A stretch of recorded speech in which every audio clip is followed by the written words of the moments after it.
Well guys, this is not a video I was hoping to make this soon. So you can tell the car's still in the garage. We just did the PCV install. I haven't even cleaned up from that, but I said at the end of the video that I would do a follow-up based on anything from the test drive. And yeah, so PCV valve is perfectly fine. That actually is not a problem. But what is a problem is something that I was really hoping I wouldn't have any problems with yet, and that is the blow-off valve. For some mysterious reason that neither me or Kaysen can figure out, it has just stopped functioning. It has been I haven't really heard it purging as much over the last couple of weeks, and then all of a sudden after doing the PCV install, it just wasn't purging at all. I was getting horrendous turbo flutter and a check engine code for the turbo bypass valve, the P0033. So as annoyed as I am, we had already put the car back together and neither of us had any interest in spending the rest of our day yesterday working on this car. We both had fiancés to hang out with and spend time with. I am taking my only day off this week. For those who don't know my job, we typically only run court a couple of days, or a few days a week, to tear this car apart and replace the, put the old diverter valve back on. So luckily I've kept it. I kept it in the box that the GFB came in, which is right here. So this is the same one that I replaced when the original diverter valve shot apart when I was doing the turbo install.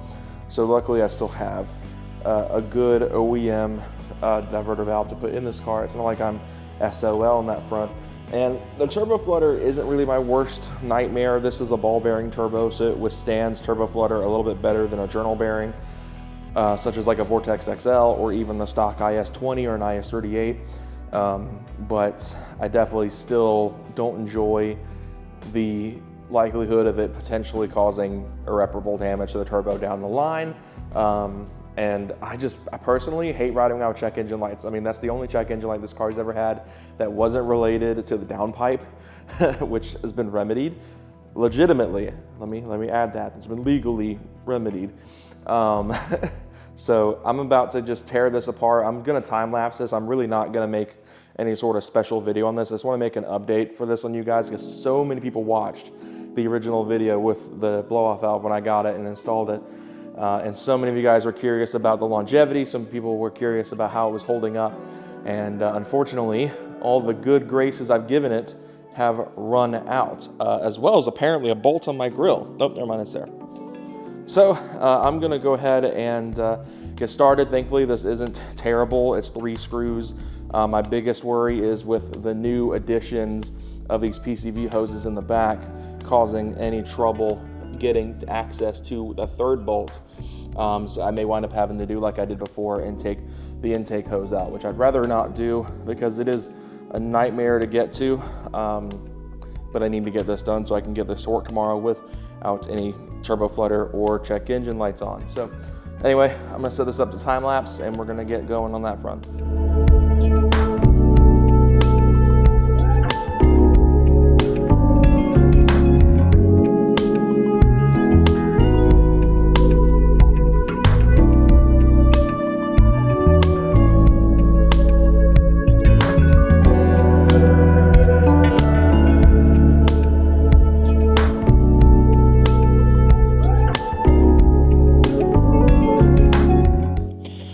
So y'all know I always say like, oh, I don't usually work on my own stuff because it always turns into a mess. That once again happened. So as you saw in the time lapse, I got the intake off, but I made a funny little mistake here. So on the GFB valve, there are 3 bolts in a very similar orientation to the mounting bolts on the back. And despite the fact that I was one who installed the GFB with a little bit of help, I forgot exactly how that bolt lineup was, so I assumed those were the mounting bolts, and I took them off and it shot every component of that blow-off valve out. So except for the plunger I found under the car, thankfully, but everything else is like scattered in the engine bay somewhere. So I have no clue how doing the warranty on that's going to work.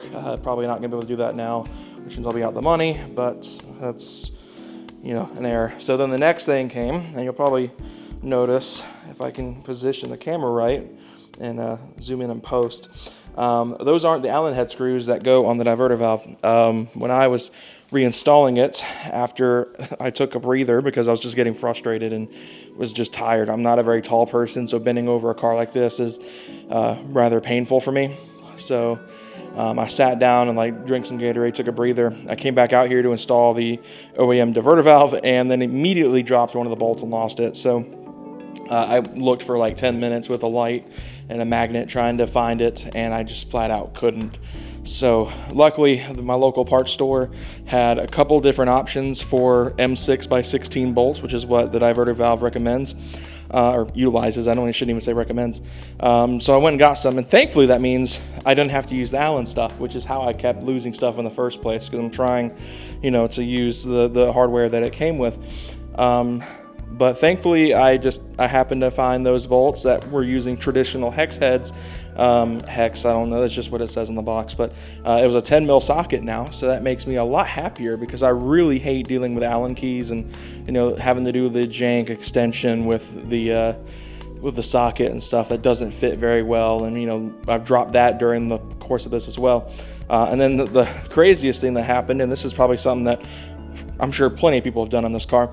I was leaning my right arm accidentally against the positive terminal of the battery, and I brushed this coolant line that runs just above the turbo, and it was stinging. And I was like, why does this hurt? And then I really just thought about it. I was like, oh, my right arm's leaning on the battery. So I leaned my right arm up, and it immediately stopped. So it was a little bit of a Zeus moment. I was a Greek god for a minute there.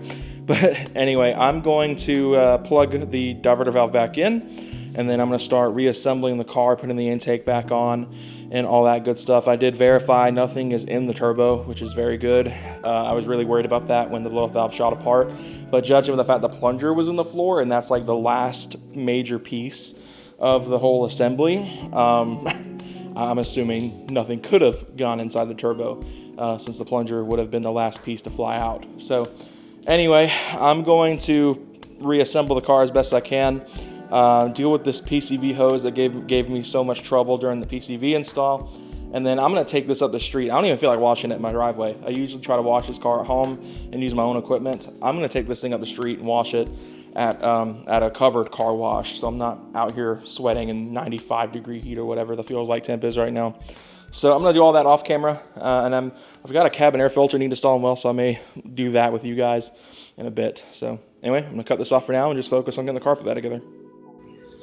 Alright guys, so it's been a few hours, but we're done. I took it on the test drive and started noticing some problems. For the first couple pulls it was fine, and then once I got up the street to the little covered car wash, it was fluttering again and throwing the same code. So I at this point was extremely disheartened, thinking that turns out it wasn't the GFB that was the problem. So I drove it home kind of all just mopey and depressed about it because I spent all this time trying to fix it and didn't seem to be the problem, only to get home and pop the hood, and for funsies was just checking things, and the connector on the diverter valve had popped off. Now if you remember, during the install of the GFB, I had broken the locking tab on that connector, and so obviously it's not locking onto the connector anymore. And you can kind of see here, the lighting isn't really the best in here, but the little inlet where the PCV hose bolt clips into there is making contact with the connector under load, I believe.